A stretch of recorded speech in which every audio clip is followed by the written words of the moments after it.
اسرائیلی فوج نے حماس سے رواں ماہ جنگ بندی معاہدہ ختم کرنے کے بعد سے تقریباً 900 فلسطینیوں کو شہید کر دیا ہے۔ 10 روز میں ہونے والی شہادتوں میں بچوں اور خواتین کی بڑی تعداد شامل ہے۔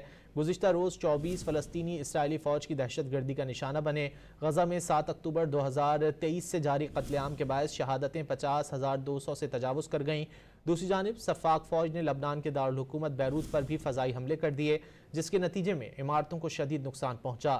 اسرائیل نے دعویٰ کیا کہ یہ حملے راکٹ داغے جانے کے بعد کیے گئے ہیں۔ اسرائیلی فوج نے حماس سے رواں ماہ جنگ بندی معاہدہ ختم کرنے کے بعد سے تقریباً 900 فلسطینیوں کو شہید کر دیا ہے۔